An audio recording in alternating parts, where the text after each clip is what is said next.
Okay. Willkommen im Studio zu der neuesten Ausgabe der Sendung mit der Katze. Kritisch, kratzige und aktuelle Nachrichten präsentiert von coview.info. Heute mit dem Studio Mietenlose Katze, Grenzenlose Katze und Alles allen Katze. Wir starten mit den Kurznachrichten.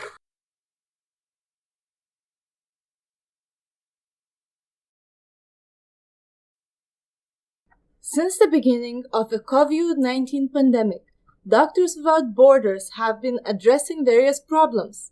In a series of tweets and articles, they point out current conflicts and problems. They are asking, what can we do to protect vulnerable populations? We must ensure COVID-19 isn't used as an excuse by countries to enforce further restrictive migration control policies and evade international obligations toward refugees, asylum seekers, and migrants. Human rights must be safeguarded. Finden wir auch. Daher bleibt und werdet aktiv. Bereits am 9. Mai wurde in Hamburg unter dem Titel Altona ein Haus besetzt. Leider wieder geräumt. Mit der Besetzung wurde einmal mehr sichtbar, dass dieses seit Jahren leerstehende Gebäude eine soziale nachbarschaftliche Nutzung bekommen könnte. Aber nun ja, durch die Polizei wurde geräumt, wie immer mit einem riesen Aufgebot. Zusätzlich wurde eine wohnungslose Person, die zufällig in der Gegend war, von der Polizei schikaniert. Finden wir gar nicht gut. Wichtig aber die Aussagen der Besetzerinnen. Unterstützt den Forderungskatalog von Generalstreik 20 sowie das super Kommuniqué von ihnen. Zum Nachlesen via Twitter unter Alle tun alles.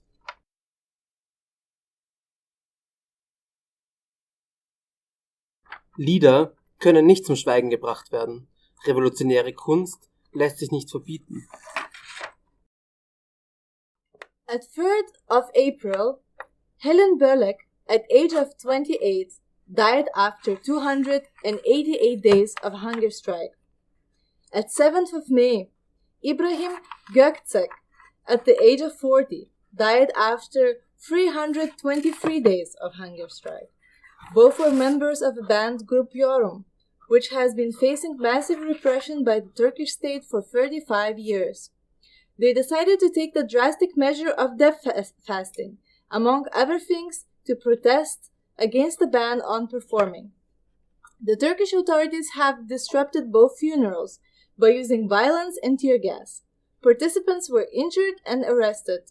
In several cities, there were rallies in memory of the musicians. For example, on 17th of May, about 100 people demonstrated at the Stephanplatz in Vienna. After the death of an 18-year-old motorcyclist on 16th of May in a suburb of Paris, there were violent street fights and clashes with the police. The young man had died in an accident. The vehicle of the French National Police had been spotted near the place of the accident, and people suspect police being involved in the case. So far, there is no clarification how the accident happened.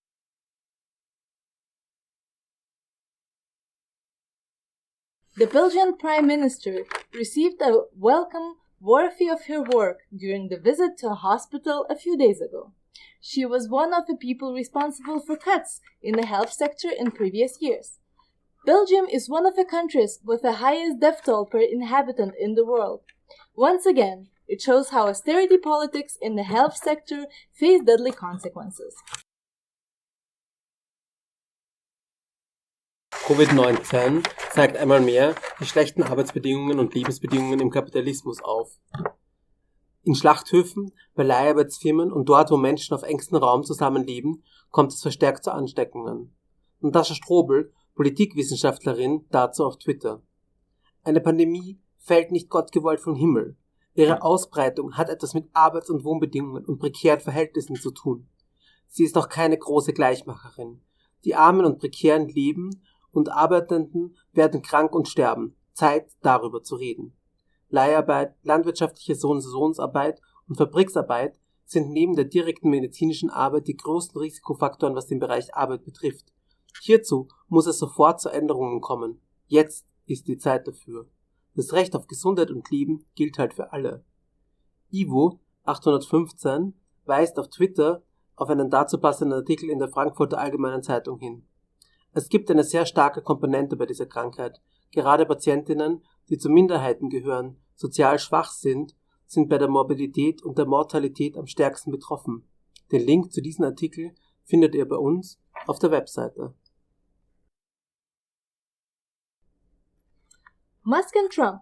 Fuck both of you. There is nothing more to add to this conversation. Das waren die Kurznachrichten. Hier die Berichte.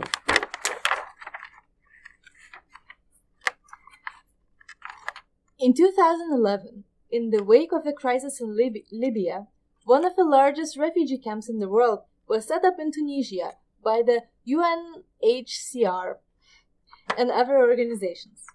Meanwhile, almost 10 years later, there are still people in Tunisia, a country that has no asylum law, and therefore these people have to live as illegals.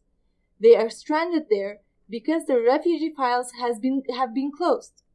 Their options are now to go back to their countries of origin from which they fled because of political persecution, war, or starvation, or take the illegal route across the Mediterranean to Europe.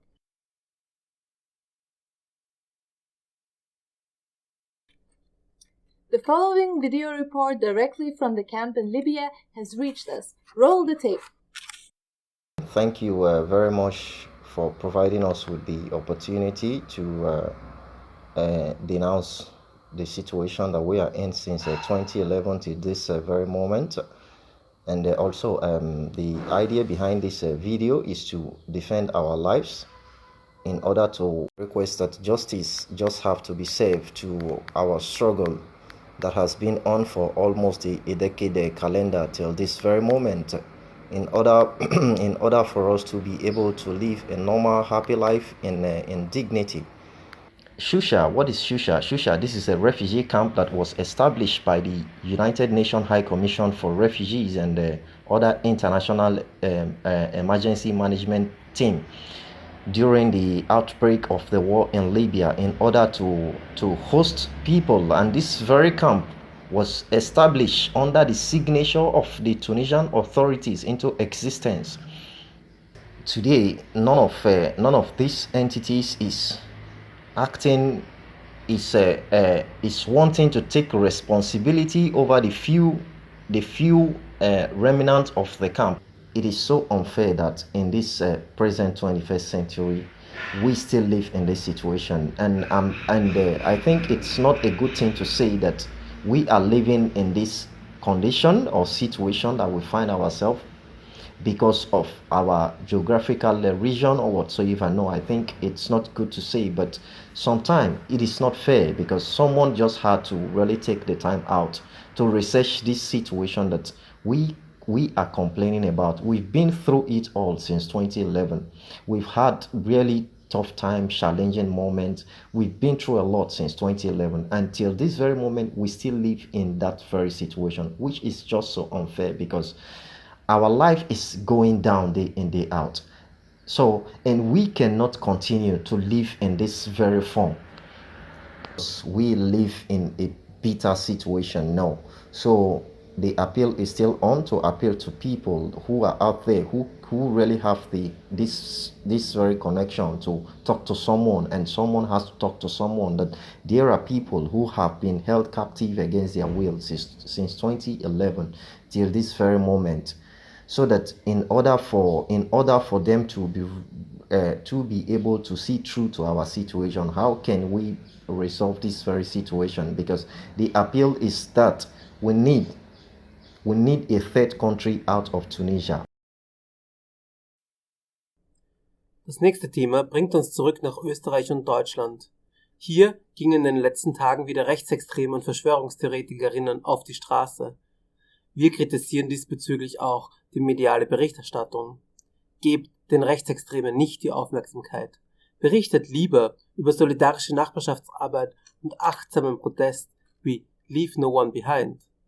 Hören wir kurz rein, was Rosa und Leute von Wedding Solidarisch. Ich bin Rosa Rafe, die Pressesprecherin vom Reclaim Club Culture Bündnis.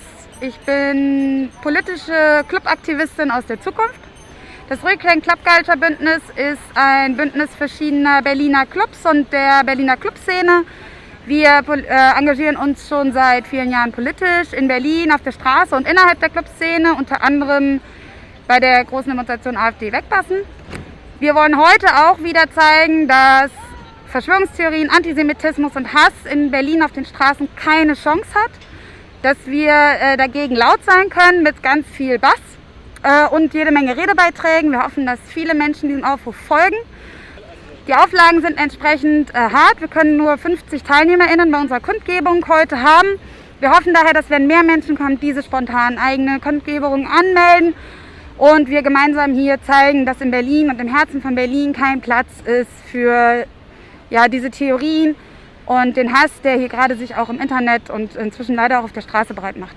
In einigen Wochen versammeln sich Samstag nämlich am Rosa-Luxemburg-Platz Menschen zu sogenannten Hygienedemos.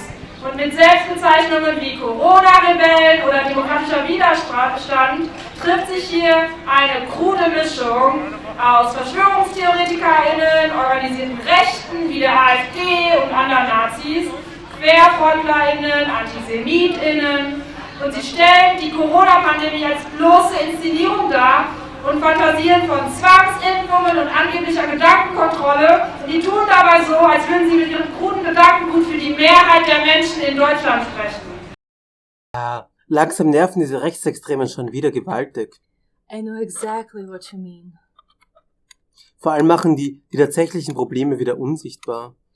Unfortunately, I lose my appetite when I get aluminium foil between my teeth. But maybe I should take a few rounds at night and... Oh, der Beitrag ist schon aus. Willkommen zurück im Studio. Die vollen Videos findet ihr wie immer in der Linkliste auf unserer Website. Mit für ein kurzes Statement heute mit dabei haben wir die dann bekannte Dr. X, Prof. X, Cat.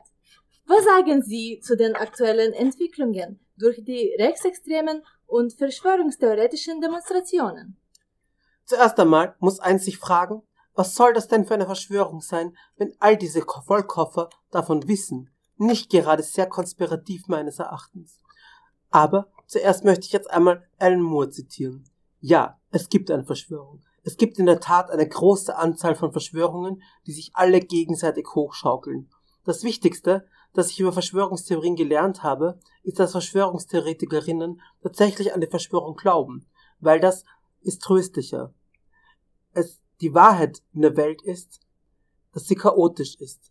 Die Wahrheit ist, dass es weder eine jüdische Bankverschwörung oder die grauen Außerirdischen oder den 12 Fuß großen Reptiloiden aus einer anderen Dimension die Kontrolle haben. Die Wahrheit ist viel erschreckender. Niemand hat die Kontrolle. Die Welt ist steuerlos. Aber was soll dann der Umgang mit diesen aktuellen Tendenzen sein? Hierbei möchte ich mich mit einer Analyse des Lower Class Magazins anschließen.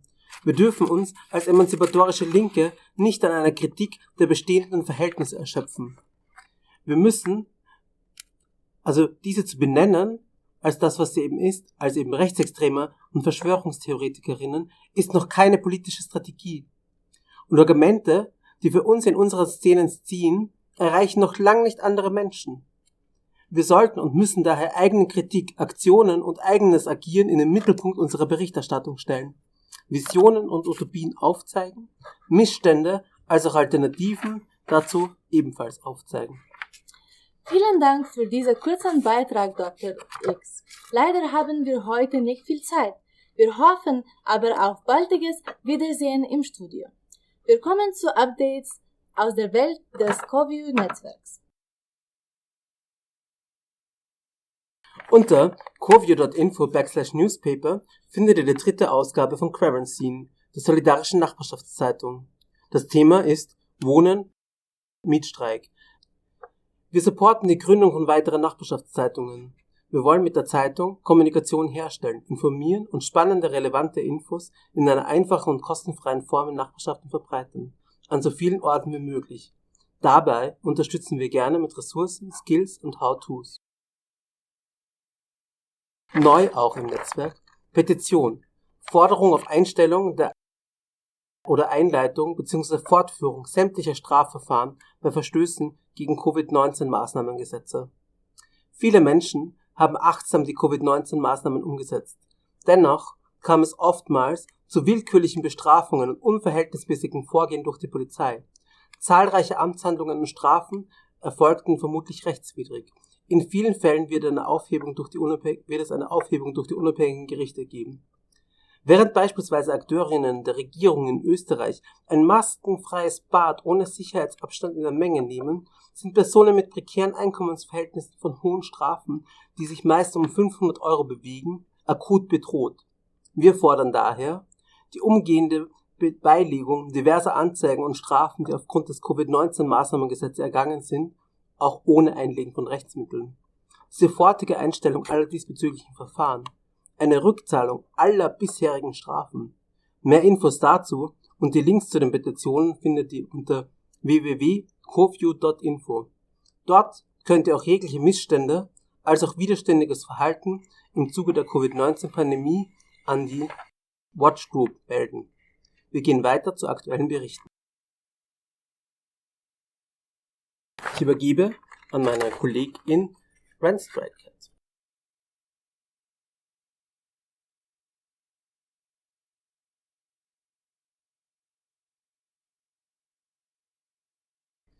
Dieses Wochenende fand das Recht auf Stadt Forum online statt. 500 Aktivisti aus verschiedensten Städten haben sich darüber ausgestaut, wie gemeinsamer Widerstand organisiert werden kann. Mit am Start war eine digitale Awareness, die einen achtsamen Umgang supportet. Diskutiert wurde, wie kann Stadt vergesellschaftet werden? Was kann getan werden, um auf die Folgen von Covid-19 zu reagieren? Und ebenso, was sind Utopien? Viele der Beiträge finden sich online. Es gibt ein Archiv und viele Inhalte wurden über Stream festgehalten. Geile Sache, da schauen wir kurz hinein.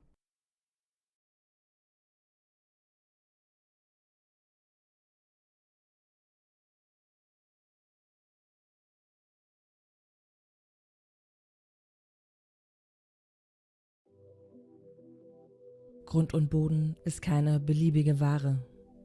Grund und Boden ist nicht nach Bedarf produzierbar. Auf Grund und Boden kann nicht verzichtet werden. Grund und Boden ist die Grundvoraussetzung menschlicher Existenz. Das Recht auf Stadt ist überall. Auf der Straße, in den Grünanlagen, auf den Plätzen. Und es ist ein Versprechen. Ein zusammenhängender Ort, den sich die Menschen unabhängig von Nationalität, Geschlecht, Religion und Kapital aneignen und stets neu erfinden können. Die Realität ist eine andere. Der öffentliche Raum wird einer kapitalistischen Entwertsetzung unterworfen. Mit dem Mythos der Wohnraumentspannung werden Großprojekte von Immobilieninvestoren legitimiert. Luxuswohnraum und Leerstand, alles für die Rendite. Das Recht auf Stadt ist ein Kampf gegen die Privatisierung, die Spaltung und Kommerzialisierung urbaner Räume. Das Recht auf Stadt steht für einen gleichberechtigten Zugang aller BewohnerInnen zu städtischen Ressourcen. Frankfurt ist eine Stadt für alle. Wir eignen uns Räume ungefragt an. Wir fordern Mechanismen gegen Gentrifizierung, Segregation und Unterdrückung. Das Recht auf Stadt liegt einzig bei den Menschen, die sie bewohnen.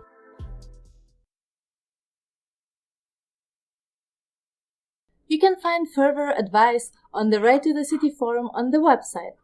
Before we come to the trends and weather, here are the latest news, this time on the subject of harvest workers and crisis. The bad working conditions in the fields the bad working conditions in this field of work have been known for a long time. The publication Welcome to the Strawberry Harvest thematizes labor struggles and union organization in this atypical field of work. In the course of a crisis, the topic has gained new dynamics. In the media, it was reported that thousands of harvest workers have to be flown in to prevent the asparagus and the strawberries from rotting in the fields. As if we could not stand it without asparagus. But yes, because capitalism is more important than people, exactly that was implemented.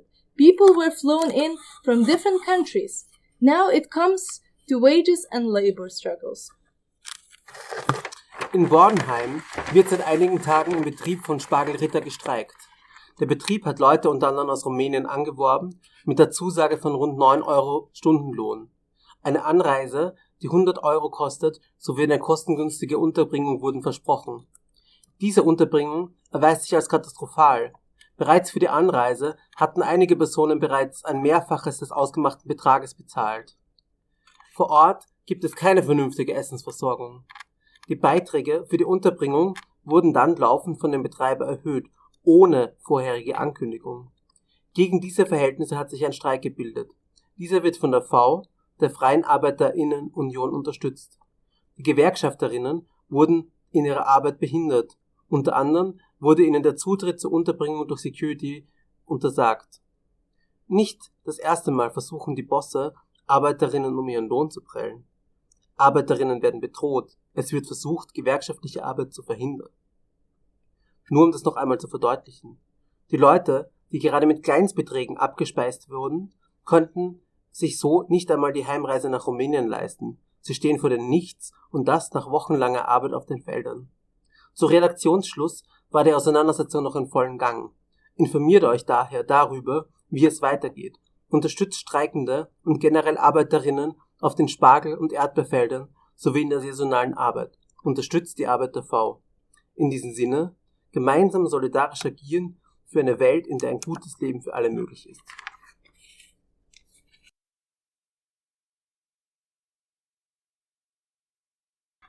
Danke für diesen Beitrag. Nun zum Trend der Woche. Seit Beginn der Krise begleitet uns das Quarantines Nachtmagazin im Radio, auf FSK und online. Die Sendung bietet differenzierten Blick auf die Krise und behandelt verschiedene Themen.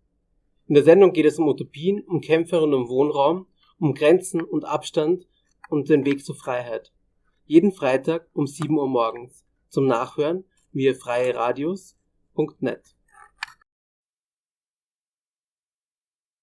The weather of the coming week will be much too quiet.